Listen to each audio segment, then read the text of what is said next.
Okay, let's dive into this one. Today, we're really digging into the MotoGP Le Mans race.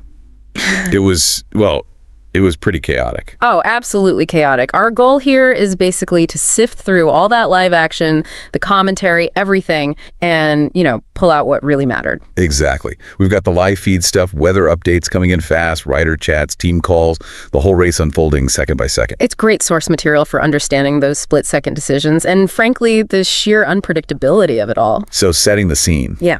Initially, it looked like a standard dry race, didn't it? Yeah, track was dry, and literally everyone went for soft tires, front and rear. The harder option just wasn't biting in the cool temps. No, not enough grip. But the big question mark even then was the weather. Forecast said maybe rain around 6 p.m., quite late. Right, way later in the day. But motorsport weather, it rarely sticks to the script, does it? Never. And this time it definitely didn't wait until 6 p.m.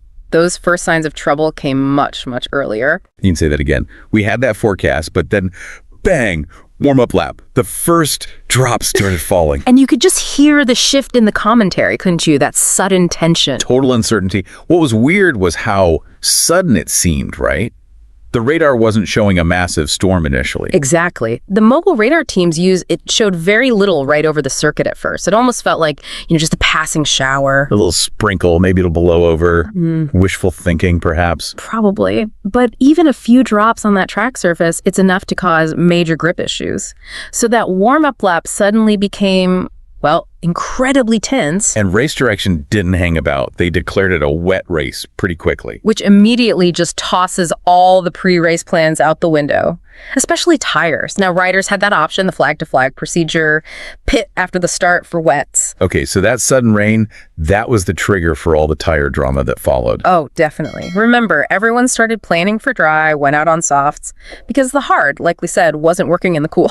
Seems logical. Yeah. Until the sky opened up. And then you saw that scramble on the grid, didn't you? Last-minute changes, teams getting updates, looking at the sky, making these huge calls right there. Yeah, I remember seeing Bagnaya's crew. They looked like they were thinking about the hard front again for a second. Maybe hoping it would dry out later. Briefly, yeah. But then they switched back to soft. Shows you how knife-edge those decisions are. And then there was Brad Binder, the odd one out. The only one. Started on a medium front, maybe thinking it was a good compromise, better wear if it dried a bit. Esky move. Yeah. Didn't really pay off for him in the end, though. No, the conditions just didn't swing his way. But speaking of strategy, Johann Zarco, now that was something else. That was the masterstroke, wasn't it? Starting on wets. A massive gamble. Huge. Starting on wets when it wasn't properly raining yet, knowing he'd likely lose time initially. But their forecast, or maybe their gut feeling, about the rain coming properly, spot on. So he basically skipped the whole flag-to-flag pit stop chaos. Because for anyone who doesn't follow super closely, that's where riders dive in to swap bikes for one with wet tires, right? Correct. By starting on wets, he just kept circulating while everyone else was dealing with pit stops or trying to manage on slicks in the rain. He built that lead. It really shows that tightrope, doesn't it? Risk the wrong tire, or lose time pitting, or even get a penalty if you change too late on the grid. Absolutely. And the chaos wasn't just about tires. That wet warm-up lap had other consequences too. Right, the restart. They had to delay things slightly. Yeah, reset everything. And they shortened the race distance by 1 lap, down to 26 laps instead of 27. But even with the restart, turn 1 was just carnage. Utter mayhem. Bagnaia and Joan Mir both caught up in it. First corner. Incredible that Bagnaia even got going again, but he was miles back. Yeah, a disaster for his race and potentially the championship right from the first few seconds. A really tough blow. Okay, so weather, tires, chaotic start. Let's talk about some of the rider who actually managed to navigate all this. Quartararo looked brilliant initially. He did. Flew off the line, took the lead, set a really strong pace early on. Impressive, especially given, the Yamaha's known challenges sometimes. Maybe those damp, cooler conditions suited him. Possibly. And then Márquez. Yeah. He seemed to be playing a longer game. Looked like it. Very calculated. Let Quartararo lead. Seemed happy to just watch, feel the conditions, manage his tires. Probably knew it was going to be a long, strange race. But his brother, Alex, he was flying early too. Even got past Mark at one point. Yeah, that was great scrap. Alex showed real pace in those mixed conditions early on. Looks really comfortable. But then penalties started flying. Both Márquez brothers, Quartararo too. Yeah, double long laps for several riders, track limits, maybe start procedure infringements. In that chaos, it's easy to make a small mistake that costs big time. really shuffled the pack. Definitely. But even with penalties, some riders were showing serious pace, fighting back. Oh, yeah. The Vinales looked good as the tires wore in. Acosta, too. Their setup seemed to work well as the track evolved. And Furman Aldeguer, he really came alive later in the race. Serious speed towards the end from him.